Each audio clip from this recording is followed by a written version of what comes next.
Olá, meus irmãos e irmãs de Ideal Espírita, vocês amigos e amigas que nos acompanham aqui na página Estação da Luz Espírita, muitíssimo obrigado mesmo pela sua companhia. A nossa página Estação da Luz Espírita não tem fins lucrativos, o objetivo é a divulgação da doutrina espírita. E é por isso que nós reunimos aqui esta sede de matérias espíritas para que possa atender às suas necessidades, estudo, lazer, pesquisa. Você encontra aqui na nossa página Estação da Luz Espírita os livros da codificação, obras suplementares, entrevistas, palestras e os programas da Web Rádio Estação da Luz de Natal e Web Rádio Cristo Consolador de São Paulo. Ou seja, um acervo que atenda às suas necessidades, sem fins lucrativos. O objetivo é a divulgação da doutrina espírita. E agora eu convido você para nos acompanhar na reprodução de mais esse trabalho imperdível. Muito obrigado mesmo pela sua companhia e vamos juntos!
Olá, pessoal, boa tarde. Vamos começar agora o nosso estudo do Novo Testamento, né? Acho que já tem algumas semanas que a gente não estuda o Novo Testamento, então vai ser muito bom retomar os nossos estudos hoje, né?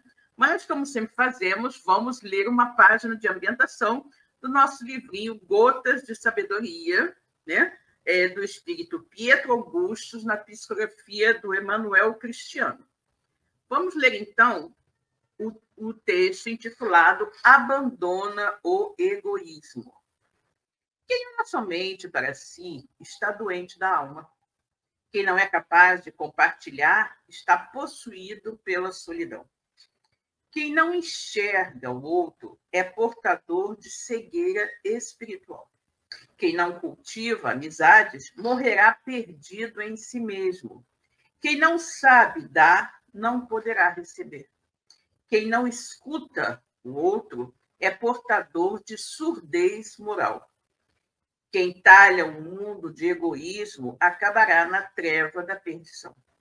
Abandona, portanto, amigo, o ego que te devora e cultiva corações fraternos. Verás que na terra a felicidade constitui-se na arte de compartilhar, viver, amar e reproduzir as benesses do Senhor. Assim, convivendo, poderemos definitivamente nos encontrar com Deus e a felícia plena. Que lindo, né? E aí ele faz um apanhado desse texto nesta gotinha aqui de sabedoria que diz o seguinte: abandona, amigo, o ego que te devora e cultiva corações fraternos. Verás que na terra a felicidade constitui-se na arte de compartilhar, viver, amar e reproduzir as benesses do Senhor. Lindo, né? Graças a Deus. Muito bem, vamos cumprimentar o pessoal que já está aqui conosco, né? Nossa querida Miriam Becker. Boa tarde, Silvia. E a todos, boa tarde, Miriam. Que bom que você está aqui, né? Nossa querida Elaine Baima também. Boa tarde, Silvia, irmãos. Boa tarde, Elaine. Muito bem. Vera Parente, aqui conosco também. Boa tarde. Olha os likes. Ah, sim, os likes são muito importantes, né, gente? São muito importantes, porque o que acontece? Quando vocês colocam um like no nosso vídeo, o YouTube entende, né, que ele é importante, é interessante e merece ser indicado por outras pessoas. Dessa forma, vocês estão ajudando, né, a divulgar a doutrina espírita para mais pessoas. Isso é muito bom. Então, não esqueçam os likes, né? A amiga está com algum problema no seu link, alguma coisa assim, que ela diz que na televisão nem no celular dela entrou. Então, eu diria para a Miriam fazer o seguinte, para ela sair e entrar de novo, né? Sair e entrar de novo, porque às vezes acontecem essas coisinhas, né? São essas falhas da internet. Bom, pessoal, então vamos, né, agora elevar o nosso pensamento a Deus e fazer a nossa prece de abertura, ok? Vamos lá. Deus, Pai de infinita bondade, misericórdia e justiça, Jesus, nosso querido amigo, nosso mestre, guia e modelo de toda a humanidade. Queridos amigos espirituais que estão aqui conosco nesta tarde para nos orientar, nos intuir e nos auxiliar na compreensão de tudo que iremos estudar. Obrigada pela presença amiga, obrigada, sobretudo, pela luz da doutrina espírita que ilumina as nossas vidas. Que todos nós, encarnados e desencarnados, possamos tirar o máximo proveito de tudo que será dito e estudado na tarde de hoje. E assim, Pai, em teu nome, em nome de Jesus e de todos os amigos espirituais que coordenam os nossos estudos, começamos agora mais um estudo de Novo Testamento, né? Que a paz do Senhor permaneça com todos nós. Graças a Deus. Vamos então pegar o nosso evangelho e ler um trechinho, né? Caiu para a nossa reflexão, capítulo 3, há muitas moradas na casa de meu pai. E vamos ler o Destinação da Terra, Causas das Misérias Humanas, item 6. Muitos se admiram de que na Terra haja tanta maldade e tantas paixões grosseiras, tantas misérias e enfermidades de toda a natureza. E daí concluem que a espécie humana, bem triste coisa é. Provém esse juízo do acanhado ponto de vista em que se colocam os que o emitem e que lhes dá uma falsa ideia do conjunto.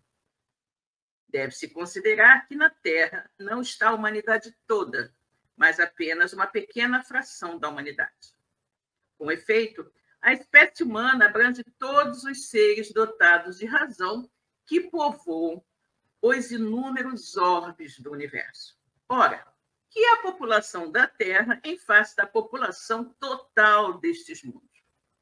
Muito menos que a de uma aldeia em confronto com a de um grande império.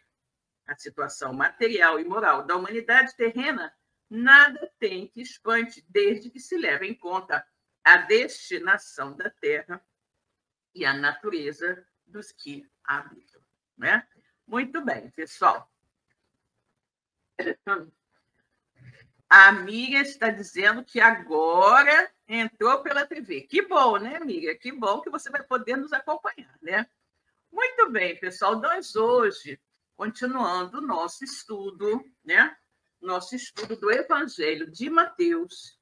Lembrando que vocês podem acompanhar o nosso estudo por qualquer exemplar do Novo Testamento. O que eu uso é esse aqui, tá? Que é uma tradução do Haroldo Dutra Dias, do Novo Testamento, editada pela FEB, né? Uma publicação da FEB. E vamos, então, hoje, estudar o Evangelho de Mateus, capítulo 22. Vamos abranger os versículos 23 a 33, mas 10 versículos, né? E nós vamos falar da ressurreição dos mortos, né? A ressurreição dos mortos. Vejamos, então. Naquele dia, aproximaram-se dele, Jesus, né? Aproximaram-se dele saduceus, dizendo não haver ressurreição. E o interrogaram. Gente, os saduceus, na verdade, fala-se muito nos fariseus, né? Eram como se fossem dois partidos dentro do templo. Os fariseus e os saduceus. Na verdade, quem muito perseguiu Jesus foram, assim, os saduceus, né? Os saduceus, talvez um pouquinho mais, né, do que os fariseus. Mas os fariseus acabaram ficando com a fama, né? Mas os saduceus, realmente, eles perseguiam muito Jesus e eles não acreditavam em muitas coisas que os outros acreditavam. Uma das coisas que eles não acreditavam era na questão da ressurreição, né? Então, naquele dia, aproximaram-se dele, Jesus, saduceus, dizendo não haver ressurreição. E o interrogaram, dizendo: Mestre, Moisés disse, se alguém morrer, não tendo filhos, e o seu irmão, desposará a mulher dele e suscitará descendência ao seu irmão. Ora, havia entre nós 7 irmãos. O primeiro, após casar-se, morreu, sem descendência, deixando sua mulher para seu irmão. De forma semelhante, o segundo, o terceiro, até o 7º, né? Ou seja, todos os irmãos foram morrendo e a mulher foi passando de um, né, de um para outro, né? Olha a coisa mais doida, né? Mas era assim, né? Posteriormente, depois de todos, morreu a mulher. Portanto, na ressurreição, né, de qual dos 7 irmãos será a mulher, visto que todos a possuíram? Em resposta, Jesus lhes disse: estáis enganados, não conhecendo as Escrituras nem o poder de Deus. Olha como Jesus colocava aqui, né? Vocês não sabem de nada. Vocês interpretam tudo errado, né? Pois na ressurreição nem casam, nem são dados em casamento, mas são como anjos no céu. E a respeito da ressurreição dos mortos, não lestes o que vos foi dito por Deus quando diz: eu sou o Deus de Abraão, o Deus de Isaque e o Deus de Jacó? Ele não é Deus dos mortos, mas de vivos. As turbas, ouvindo isso, estavam maravilhadas com o ensino dele, né? Com o ensino de Jesus. Gente, é bem interessante esse texto, né? E vamos, assim, poder ver diversas coisas nele, né? Diversos pontos interessantes para a nossa reflexão. Então, vamos lá. Vocês vejam o que eles colocaram, né? Os saduceus eram fogo na roupa, né? Aliás, todos eles, né? E ficavam sempre buscando colocar, né, Jesus em situações complexas, né? Mas, como Jesus bem falou aqui, vocês não sabem de nada, vocês estão enganados, né? E não sabem de nada dos ensinos de Deus e das Escrituras. Bom, então vamos lá. Pegando aí o nosso livro, o Evangelho dos Humildes, do Eliseu Rigonati, para quem não sabe, esse livro do Eliseu Rigonati, ele apresenta todo o texto de Mateus, todo o texto do Evangelho de Mateus, explicado à luz dos ensinamentos espíritas, né? Então, ele pegou todo o Evangelho de Mateus e foi explicando versículo a versículo. Então, vamos abrir aí, nessa minha edição, essa azulzinha, na página 195, acerca da ressurreição. E aí, vejamos. Vamos, primeiramente, falar dos versículos 23 até o 30. Depois a gente vai até o 33. E aí, de novo, né? Naquele dia vieram a ele os saduceus, que dizem não haver ressurreição, e lhe fizeram esta pergunta, dizendo: Mestre, Moisés diz que se morrer algum que não tenha filho, seu irmão se case com sua mulher e dê sucessão a seu irmão. Ora, entre nós havia 7 irmãos. Depois de casado, faleceu o primeiro, e porque não teve filhos, deixou sua mulher a seu irmão. O mesmo sucedeu ao segundo, terceiro, até o 7º. E, ultimamente, depois de todos, faleceu também a mulher. A qual dos 7, logo, pertencerá à mulher na ressurreição? Porque todos foram casados com ela. E respondendo, Jesus lhes disse: errais, não sabendo as Escrituras nem o poder de Deus.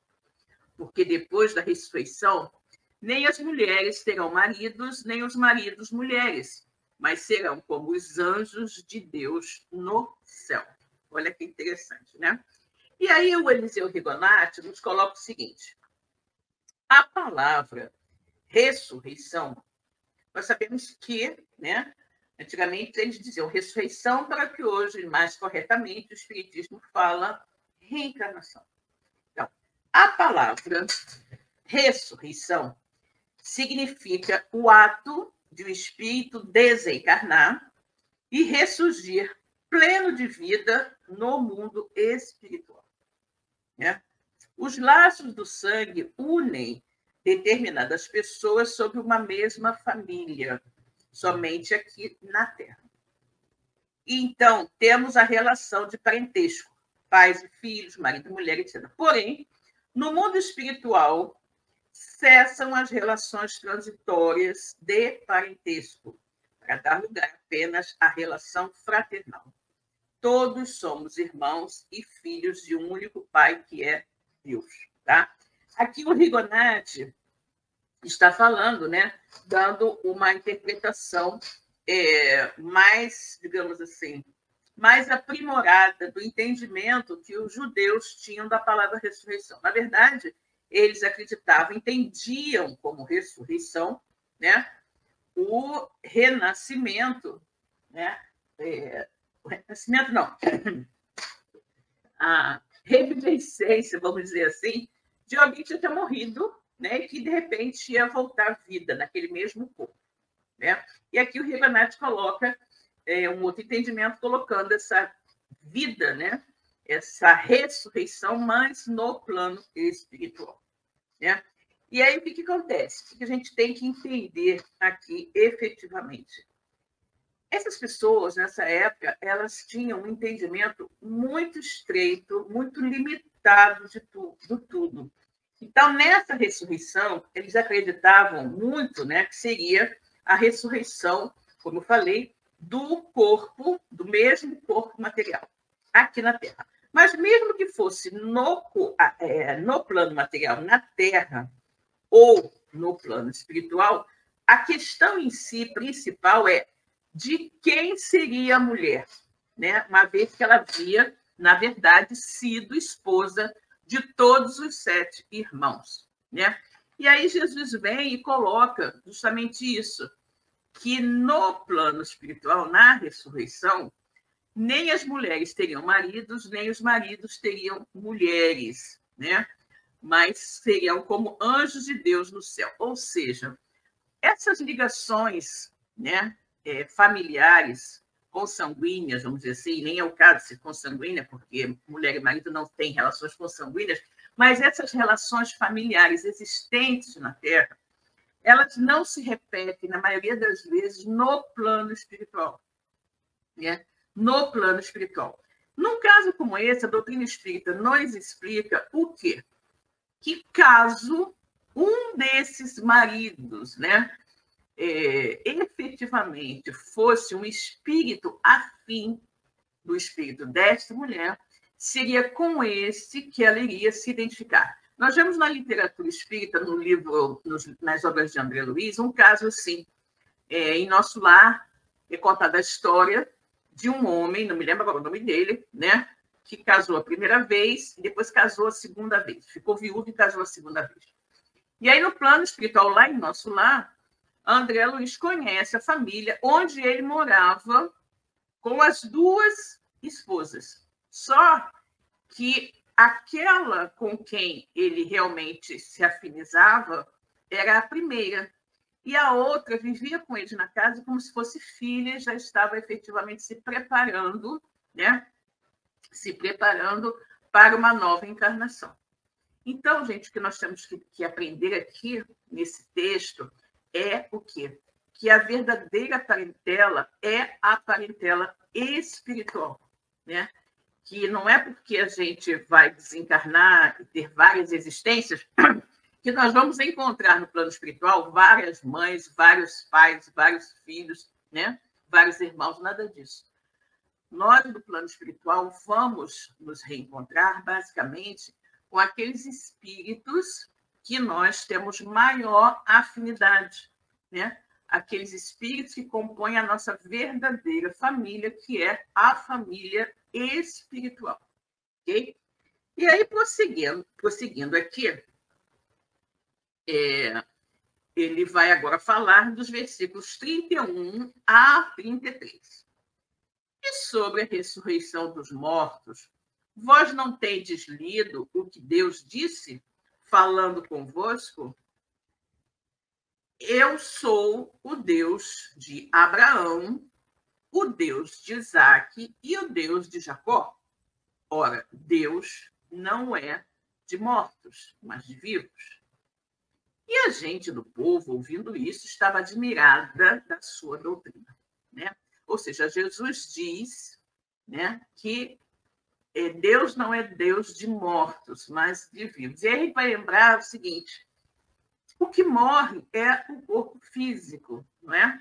Porque o espírito, que é a nossa essência, não morre nunca. Então, Deus é Deus dos nossos espíritos eternos e imortais, né? Então, vejamos o que Regonati fala. Jesus nos ensina que Deus não é pai de mortos, porque não existem mortos. Nós somos espíritos imortais, habitantes temporários da Terra, onde usamos um corpo de carne. Observa, habitantes temporários da Terra, onde usamos um corpo de carne. Quando este corpo não servir mais para o nosso progresso, nós desencarnamos, isto é, deixamos o corpo e passamos a viver no mundo espiritual, continuando a nossa vida pela eternidade, né? Ou seja, nós, como espíritos imortais que somos, passamos períodos, né? Alternamos períodos. Ora, estamos vivendo e tendo experiências evolutivas na matéria, ora, estamos vivendo e tendo experiências, aprendizados também no plano espiritual, na erraticidade. E aí a gente vai alternando, mas sempre com o objetivo de evoluir, né? A morte não existe.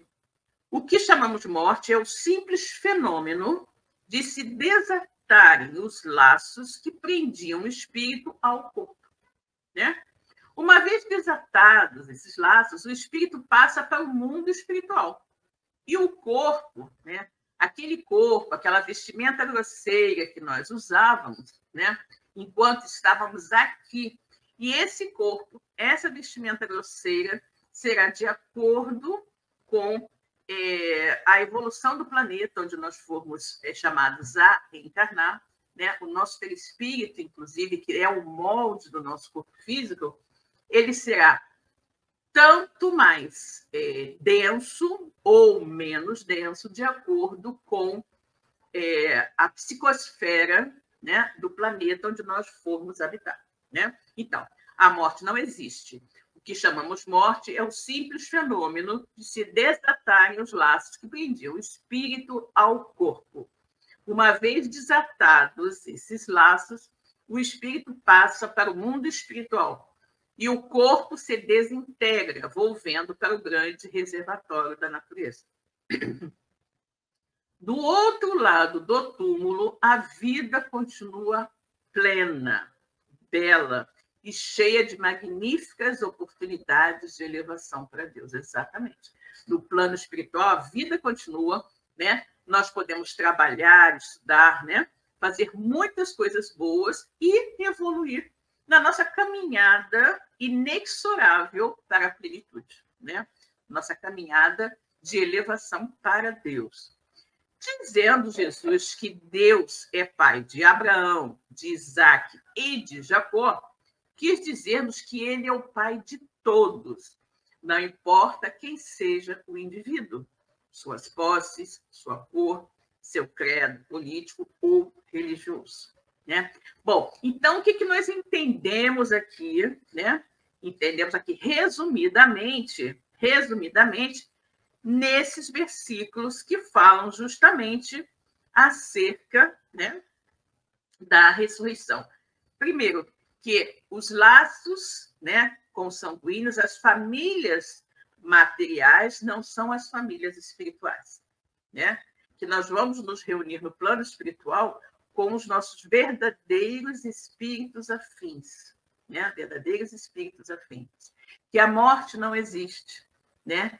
E que Deus, portanto, não é Deus de mortos, mortos, como a maioria das pessoas entende, mas Deus de vivos, porque todos nós somos imortais, né? Então, isso é muito interessante. E que Deus também não faz distinção entre as pessoas. Não é o Deus de Israel, né? Não é o Deus disso, daquilo. É o Deus de toda a humanidade, né? É o Criador de todos nós, Pai de todos nós, e logo nós somos todos irmãos, membros da grande família universal. Só que, no estado evolutivo em que nós estamos, nós não nos vemos assim, todos como irmãos, né? Todos como a mesma família. Nós ainda nos vemos muito segregados em famílias distantes, né?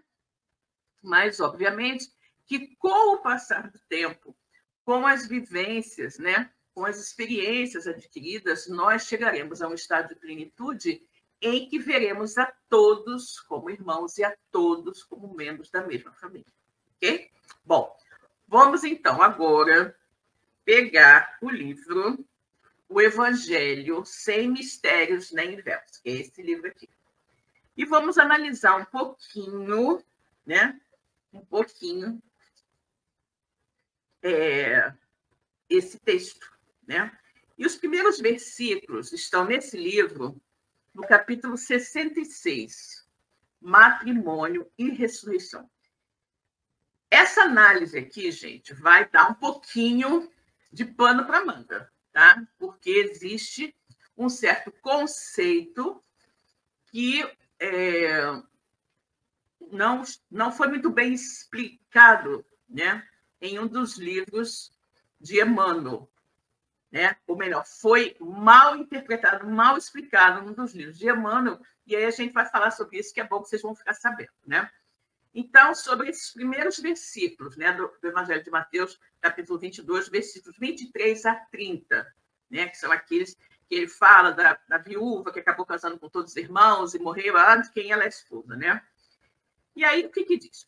Proclamada por doutrinas convencionais, né, a morte física correspondendo ao destino da própria alma, a despeito das ações do homem, sugere equação a todos os dramas da existência, no que os seres atuais se respaldam para desprezar a legítima função da existência, por isso reduzida à permanente aventura no domínio do dinheiro e do sexo. Gente, isso aqui ele está colocando o quê?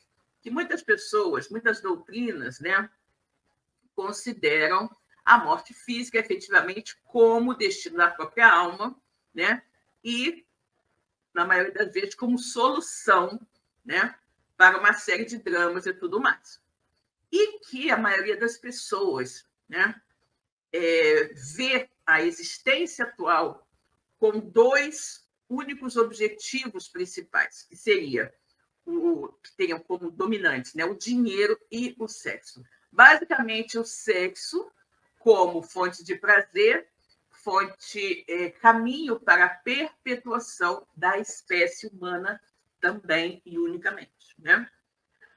Por negar a imortalidade do espírito e a consequente vida em outra dimensão, desconsideram-se também os laços de afeição, que, em esferas mais evoluídas, presidem a formação da legítima família, exatamente aquilo que a gente falou, né? Como a maioria das pessoas, né, não aceita, né, nega a imortalidade do espírito e a continuação da vida numa outra dimensão, essas pessoas também desconsideram que possa, obviamente, existir a afeição, né, e união desses espíritos em outras esferas mais evoluídas, né? O que seria, né, a formação e a continuidade da legítima família, né? Legítima família embasada nos verdadeiros laços de amor, né?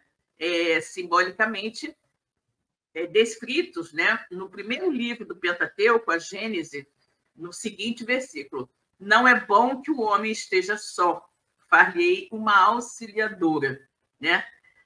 E aí, Emmanuel, aí que começa a história, tá, gente? Emmanuel, isso que eu falei, não é bom que o homem esteja só, far-lhe-ei uma auxiliadora, isso está em Gênesis, capítulo 2, versículo 18, tá? Gênesis, primeiro livro do Pentateuco Mosaico. E aí, Emmanuel faz várias considerações a respeito disso, né? No livro O Consolador, tá? No livro O Consolador. E a gente vai, então, pegar agora O Consolador, né?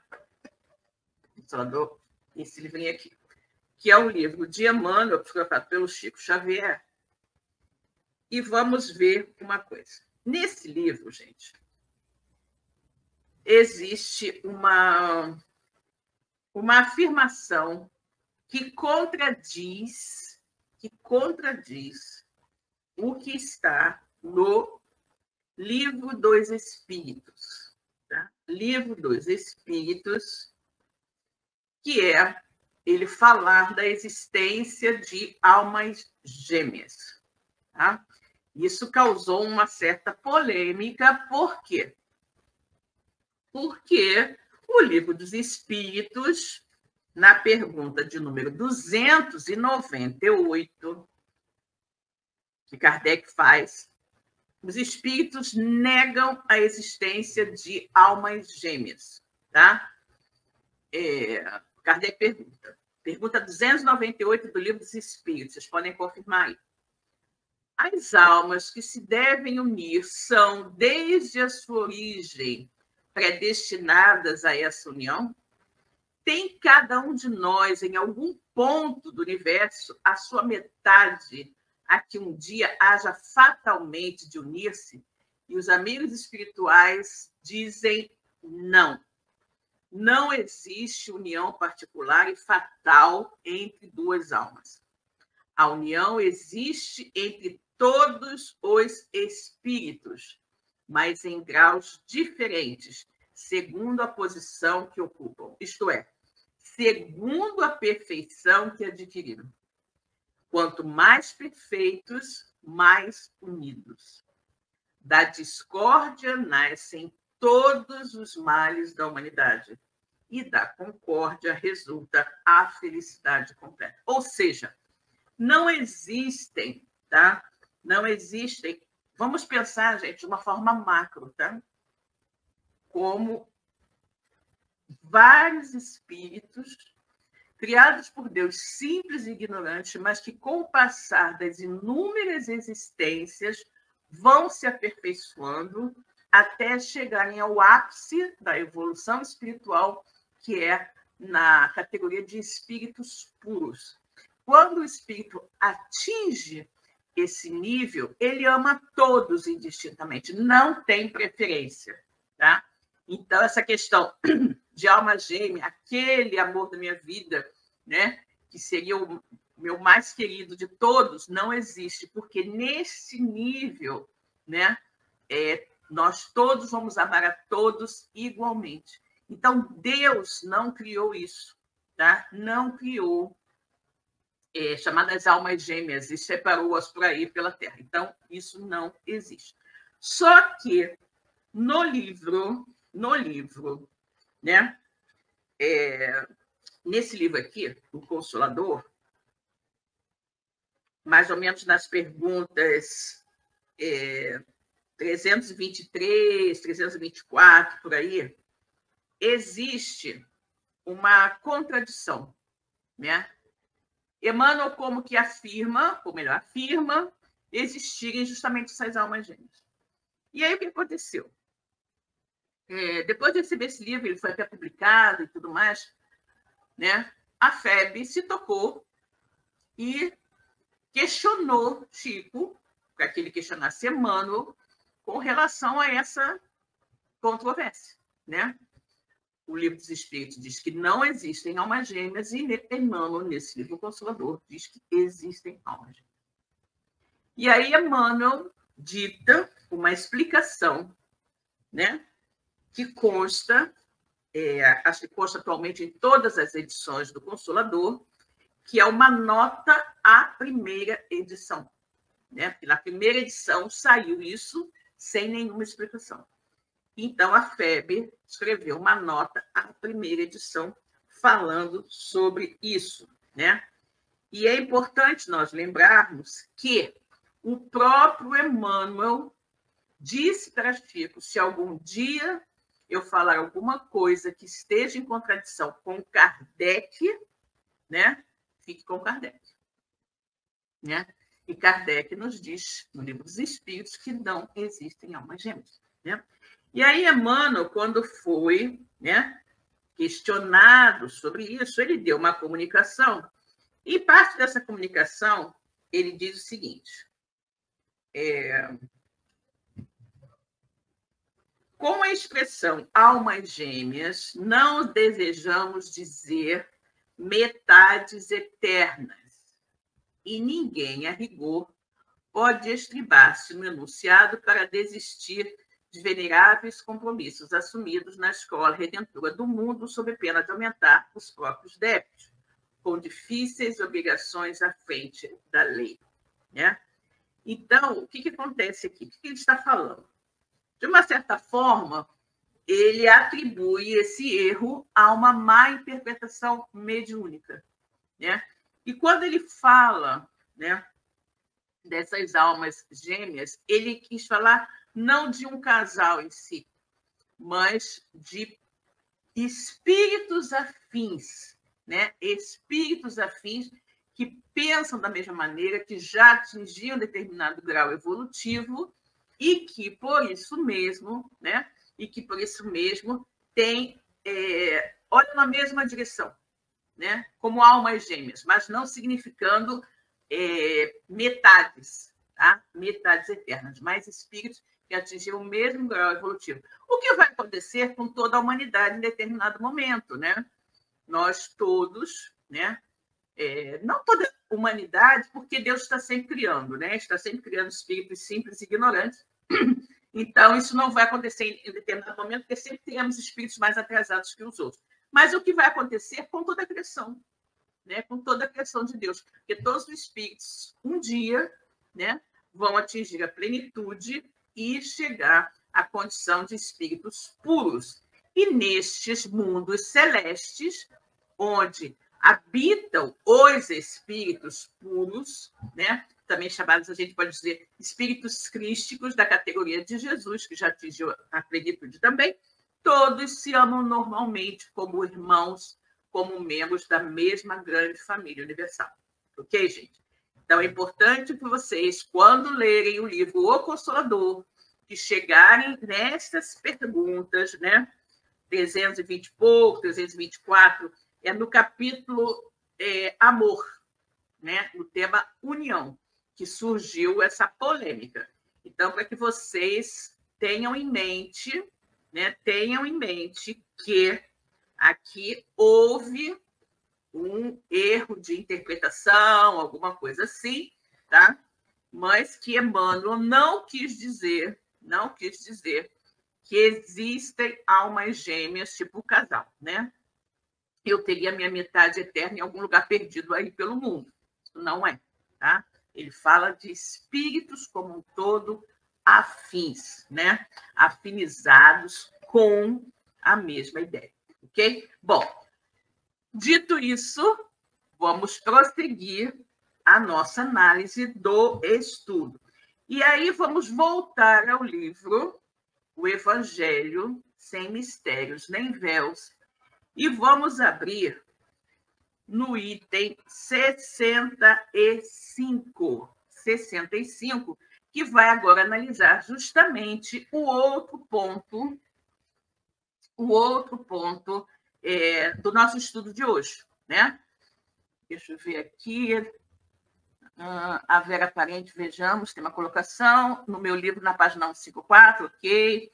A Elaine Baima, na minha edição, tem essa nota explicativa no final do livro. Exatamente, na minha também, Elaine.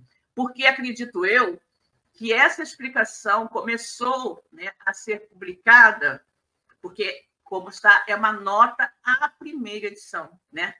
depois que a febre se tocou, né? A febre se tocou e alguém chamou atenção para esse detalhe, né? E aí alguém da febre foi questionar Chico, pedir que ele pedisse uma explicação. E Emmanuel deu essa comunicação explicando.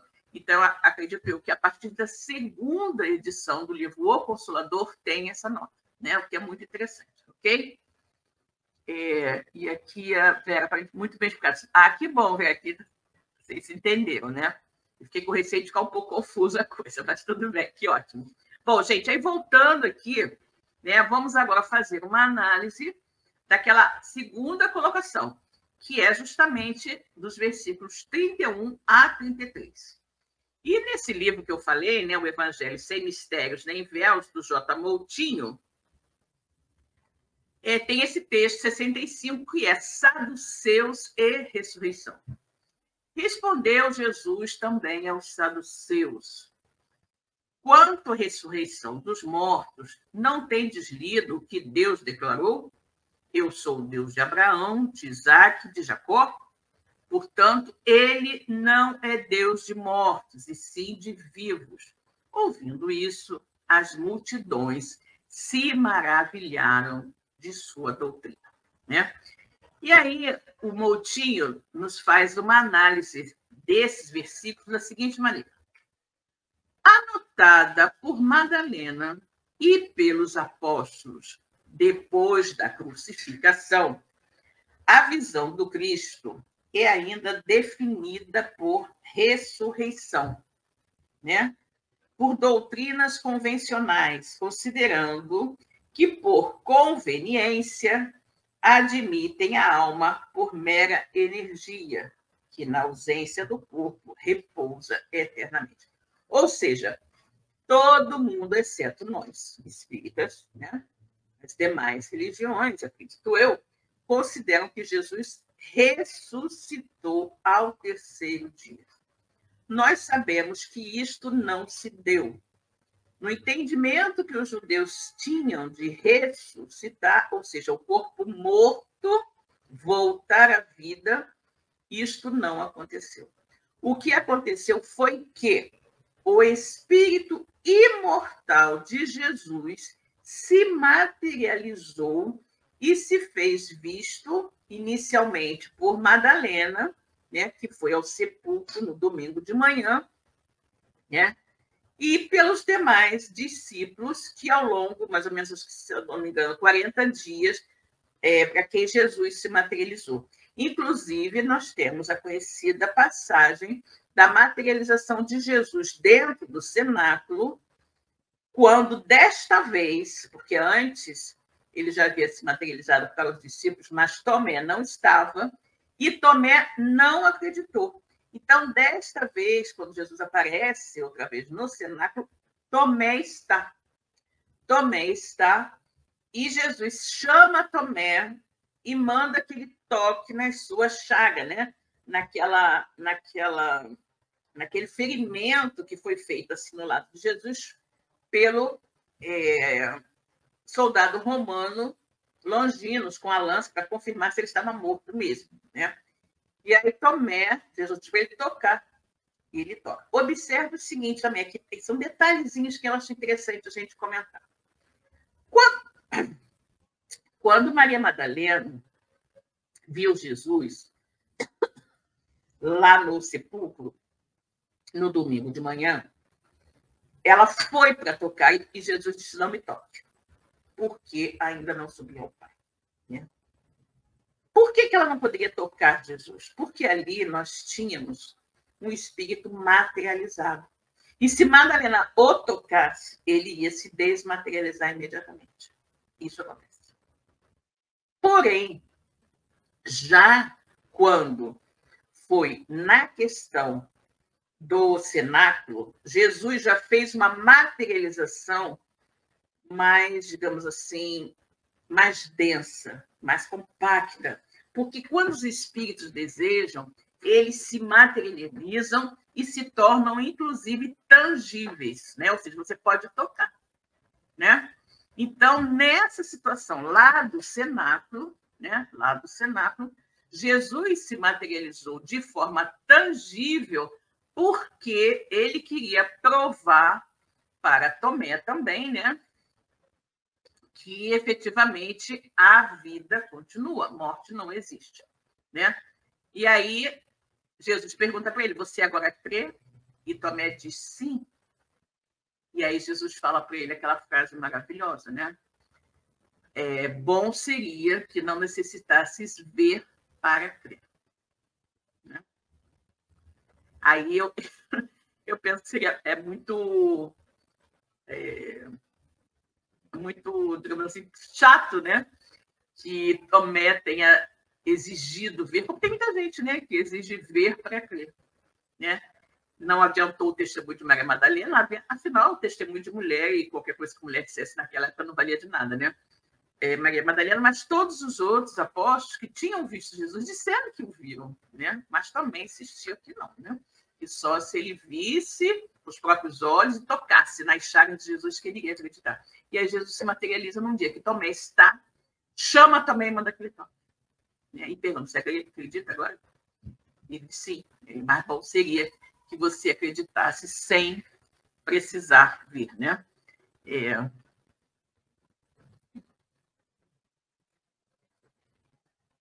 Para Maria Madalena, Elaine pergunta, para Maria Madalena não seria apenas uma aparição de Jesus? Elaine, não estou entendendo muito bem o que você quer dizer com aparição, né? O que ia aparecer para ela? Né? Hoje nós, com o entendimento espírita, né, nós entendemos, né, sabemos, por exemplo, que Bezerra de Menezes está desencarnado. Então, se alguém olhar, né, se alguém vir Bezerra de Menezes em algum lugar, talvez uma aparição. E a questão, né, de ver, não sei se eu estou entendendo muito bem esse questionamento, né, para eles, ela nunca iria imaginar que era ali um espírito, né? Um espírito que havia, pode ser até você talvez a gente possa colocar no que você está dizendo aí, uma materialização, né? Assim, uma materialização e uma aparição. Talvez você querendo colocar aqui uma diferença, né? Quando existe a aparição, quando você não pode tocar, o espírito apenas aparece, mas não está tangível. Agora entendi. Não está tangível, e uma materialização, quando você eventualmente pode até tocar. Entendi agora. Exatamente. Não, foi uma aparição, na verdade. Né? Foi uma aparição para ela.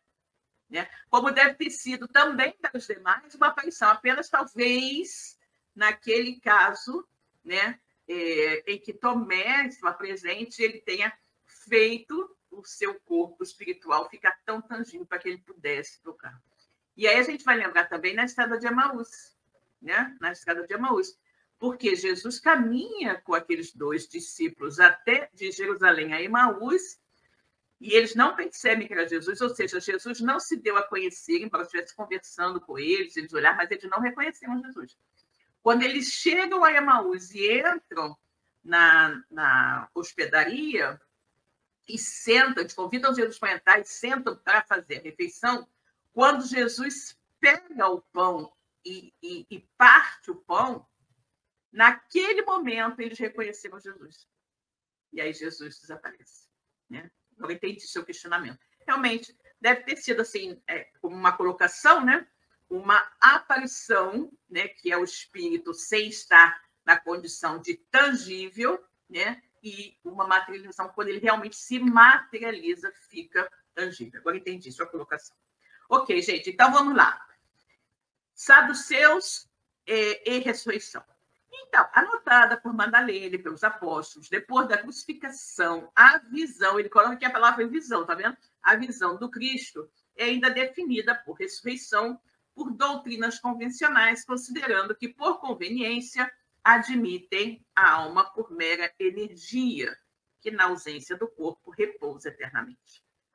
Utilizado pelo espírito no extenso processo de evolução, o corpo biológico traduz a veste, enquanto a existência, pela parcela de experiência e aprendizado que lhe promove, compreende o respectivo alimento.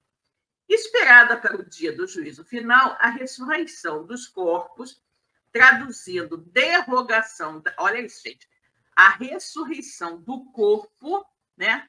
A ressurreição do corpo morto, né? Seria, nós sabemos, uma derrogação das leis divinas, né? Compreende um conceito falso que, por convencionais caprichos, sugere indiretamente a inexistência do espírito, né? Então, vocês viram toda a confusão que essa história de ressurreição com o conceito judaico ocasiona. Primeiro, né? Primeiro, a derrogação de uma lei divina, né? Porque se morreu, morreu. Não vai reviver de novo. Porque se não tivesse que reviver, para que morrer? Né? E o fato de que se aquele mesmo corpo, né, retorna à vida, é o corpo que retorna à vida, ou seja, não é o espírito que retorna à vida. Né? Então, aí já se coloca uma posição de não aceitação da existência, né, do espírito como um espírito eterno. Nas manifestações do monte, não foram corpos ressuscitados. Olha só, vamos lembrar aqui da transfiguração do Tabor, não. Meu Deus, como é que chama? Quando aparece Jesus conversando com Moisés e Elias, né? Então, nas manifestações do monte, né, não foram corpos ressuscitados que conversaram com Jesus, mas os espíritos Moisés e Elias, como narra Mateus no capítulo 17, versículo 3, considerando que o Senhor não ressuscitou seus corpos para devolvê-los depois da conversa ao sono eterno. Né? Então, exatamente, são espíritos que ali apareceram, né? Pode apenas uma aparição ou não, uma materialização, porque para conversar com Jesus não precisavam efetivamente se materializar, né? Ninguém iria tocá-los ali, então foi só uma aparição. O Espírito apareceu diante de Jesus e conversou com ele, mas de forma que os outros apóstolos que lá estavam, que eram João, Tiago Maior e Pedro, puderam testemunhar. Ok? Vejamos aqui os comentários da Elaine. Sim, para Maria Madalena não seria uma materialização de fato. Sim, seria como se falou uma aparição. Entendi agora a sua colocação. E a Miriam Beck está dizendo, e tem também o caso de Jesus materializado como realmente junto com os discípulos. Sim, aquilo que eu falei, da questão de Tomé, tá? Da questão de Tomé, que é a única, que eu me lembro, tá, gente? É o único momento em que Jesus efetivamente tornou seu corpo tangível para que Tomé pudesse tocá-lo, tá? Nas outras aparições de Jesus ao longo desses 40 dias após a sua desencarnação, o único momento que eu me recordo em que Jesus foi tocado foi nesse momento do cenáculo. Então, as outras vezes, né, nós podemos ter visto como aparições, inclusive porque Jesus ele aparecia nos locais, né? E isso é dito nessas questões do cenáculo, onde estavam as portas fechadas, as janelas fechadas, né? E, de repente, Jesus aparecia lá dentro. Né? Então, eram aparições. Não sei se em alguma outra, não recordo de ter lido isso nos evangelhos, se em alguma outra, além desta, em que Tomé é convidado a tocar Jesus, se ele efetivamente se tornou tangível em outras situações. Acredito que talvez não, talvez eventualmente na questão de partir o pão, né? Mas também não posso afirmar. Tá? Então, vamos lá. Aí ele continua falando aqui. Jesus se refere aos patriarcas Abraão, Isaque e Jacó, que viveram no corpo físico entre 5 e 7 séculos antes de Moisés, admitindo-os por seres vivos. Lembra que ele falou? Deus não é Deus de mortos, mas de vivos, admitindo-os por seres vivos, esclarecendo judiciosamente que Deus não é pai de mortos, né? Como a gente viu no versículo 32. O domínio da morte, segundo a codificação, limita-se ao corpo físico, né? Nós sabemos como espíritas, né, que a morte não existe, o que morre é o corpo físico. Então, o domínio da morte, segundo a codificação espírita, limita-se ao corpo físico, dando motivo às seguintes palavras de Jesus: não temais o que vos pode matar o corpo e não podem matar a alma imortal. Olha aí, a afirmação de Jesus, né? A alma ser imortal. Isso está no Evangelho de Mateus, capítulo 10, versículo 28. Né? Muito, muito legal. Vejamos aqui o que a Miriam... eu quis dizer que ele comeu, se alimentou, materializado. É possível, Miriam. Como eles pegou o pão também, é possível que ali ele estivesse materializado. Né? A gente nunca pode afirmar efetivamente, né? Porque tudo pode ter sido, né, uma forma de Jesus se mostrar ao Espírito, a eles, né, como Espírito. Porque o Espírito ele pode se mostrar da maneira que ele quiser. Então, não sei, pode ter efetivamente dado os apóstolos a verem ele comendo, né, mas ser apenas uma demonstração. Não sei se seria necessário efetivamente estar materializado. Isso é coisa que às vezes foge um pouco à nossa compreensão, que é bastante restrita, né? Mas se nós considerarmos que para pegar algo material dentro dos nossos conceitos, né, gente? Sempre colocando isso, dentro dos nossos conceitos limitados, do nosso conhecimento limitado. Se para pegar um alimento, um pedaço de pão, por exemplo, e comer, o corpo precisaria estar materializado, então se materializou, né? Se materializou. Ok? Então, é isso que a gente tem que colocar, que, né, nós precisamos efetivamente, né, colocar a nossa mente um pouco aberta para situações que a gente ainda não tem conhecimento, né? Pode ser que os espíritos, né, aí eu vou agora colocar uma coisa para vocês, né? Em nosso lar, André Luiz fala de alimentação. Fala que os espíritos se alimentavam, né? Que os espíritos se alimentavam. E que, inclusive, houve um problema em nosso lar, né? Que os habitantes de nosso lar, uma parte lá dos habitantes de nosso lar, queriam alimentos mais assim substanciosos, vamos dizer assim, e que o governador de nosso lar dizia que não, que eles precisariam se alimentar de coisas mais sutis, porque afinal de contas eram espíritos, né? E aí a gente vai falar. Eles se alimentavam? Se alimentavam. Estavam todos materializados para se alimentar? Não. Não é? Porque senão a gente vai pensar que todo mundo que estava em nosso lar estava materializado. Não. Eram espíritos revestidos apenas do seu corpo semimaterial, do seu perispírito. E havia situações em que eles se alimentavam. Né? Então, vamos lembrar disso. Pode ser que Jesus também tenha se mostrado para os discípulos se alimentando, só que não necessariamente materializado. Não sei responder isso para vocês, se ele estava materializado nestas ocasiões ou não. A única ocasião em que nós podemos afirmar em que ele se materializou e se tornou tangível foi no momento em que ele chamou Tomé para tocar na sua ferida. Tá bom?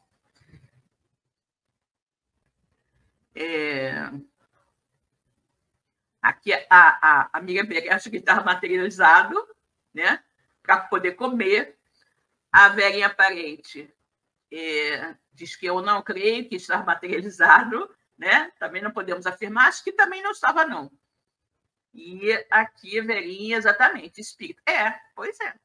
Né? E se a gente recorre a essa narrativa de André Luiz de nosso lar, a gente vai ver que o espírito, para se alimentar, né, não precisa especificamente estar materializado. A gente não sabe nem se, no caso, né, aqui de Jesus, aqui na matéria, se ele poderia, ao tocar aquele alimento material aqui, que lhe era oferecido, de repente, um pedaço de pão, um pedaço de peixe, o que fosse, se ele, ao tocar aquela matéria, não a transformaria imediatamente em algo mais sutil para que seu espírito não materializado pudesse absorver. Nós não sabemos, né? Nós não sabemos nem podemos afirmar o que aconteceu, né? O que aconteceu, porque nós só sabemos que temos muitas e muitas coisas que a gente não sabe. Só sei que nada sei, né? Só sei que nada sei.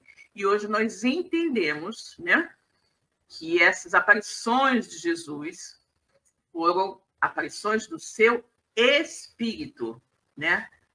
E não do seu corpo de carne ressuscitado, ok? Mais para frente, pode ser que a gente consiga ter essa explicação, né?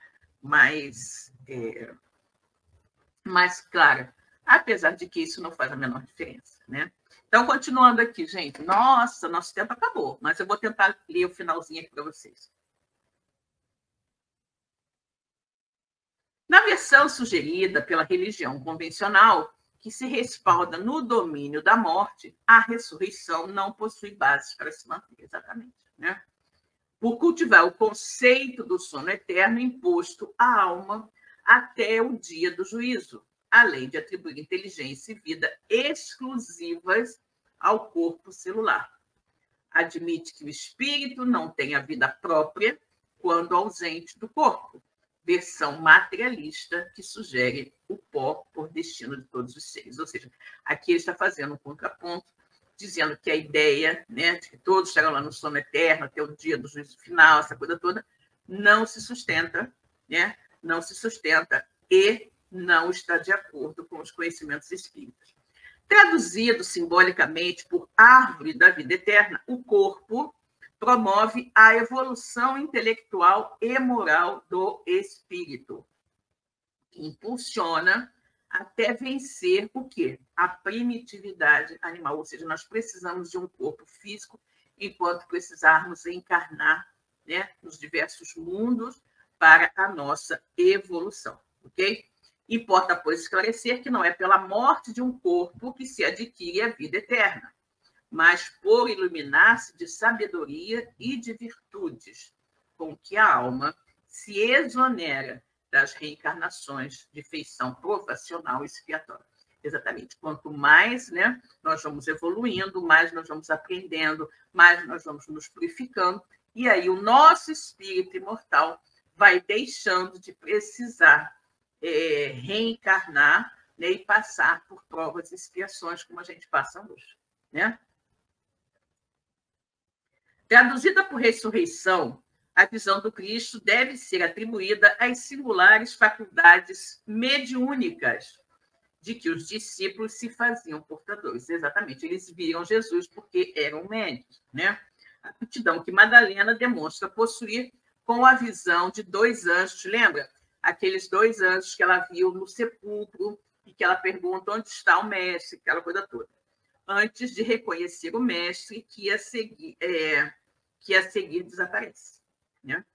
Contrária, pois, aos mais elementares princípios revelados pela ciência, a saga religiosa anota apenas 6 casos denominados de ressurreição, 3 dos quais atribuídos a Jesus, 1 ao apóstolo Pedro, 1 ao profeta Elias e 1 a Eliseu, que devolvem saúde a portadores da morte aparente, definida hoje por catalepsia ou letargia, enfermidade que não configura a passagem do Cristo para o plano espiritual. Ou seja, Jesus não estava, né, em letargia, estava morto mesmo, né? E ele diz aqui que as escrituras, né, a religião reconhece 6 situações em que houve supostamente a ressurreição, né? A gente tem a ressurreição, 3 são atribuídas a Jesus, a ressurreição de Lázaro, a ressurreição da filha de Jairo e a ressurreição da viúva de Naim, uma coisa assim, né, do filho da viúva de Naim. E depois tem uma que foi atribuída a Pedro, uma também atribuída a Elias e uma ao profeta Eliseu também, tá? De origem humana, a cultura da ressurreição, obtida por milagre, destrói o legítimo cristianismo, denunciando na imortalidade do espírito, na lei de evolução, na reforma íntima e na prática do bem, por interpretar a desencarnação por definitiva extinção da vida, né? Então, a ressurreição, né? Como se coloca, você volta à vida daquele corpo, isso aí realmente se desfaz diante do conhecimento espírita que nós temos hoje. Além de ratificar a essência e a moral contidas no Evangelho, o aparecimento mediúnico, né? O aparecimento mediúnico do Cristo aos apóstolos, confirmando também a imortalidade do espírito e a vida organizada em outra dimensão, assegura por 3 séculos e com o sangue dos mártires a presença do legítimo cristianismo na Terra, evitando que desapareça com a crucificação de Jesus, como presumia o império do anticristo. Gente, o que quer dizer isso aqui? É que durante 3 séculos, os 3 primeiros séculos, isso era admitido, né? Ou seja, a vida, né? O ressurgimento. Só que a gente entende como reencarnação. Só que depois de 3 séculos, né? O imperador romano lá mandou tirar isso, né? Dos documentos, né? Dos documentos. Então, é isso, gente. Pudemos fazer o nosso estudo aqui rapidamente, né? Porque tinha muita coisa para comentar, mas eu acho que o ponto principal do nosso estudo de hoje ficou bem claro, né? Acho que deu para todos entenderem qual era a nossa temática de hoje, a questão, né, da ressurreição, a questão das famílias, né? Serem as famílias verdadeiras, aquelas famílias espirituais, e que Deus é Deus de vivos e não de mortos, e que a morte não existe. Ok? Então, ficamos por aqui, esperando que vocês tenham gostado do nosso estudo, que nós tenhamos conseguido esclarecer alguns pontos, né, que não tenham ficado dúvidas, e se ficou alguma dúvida, vocês podem me perguntar depois, ok? Então, agradecemos a Deus, a Jesus e a toda a espiritualidade amiga pela oportunidade de aprendizado e nos despedimos dessa vez. Beijo, pessoal. Até a próxima. Tchau, tchau. Fiquem com Deus.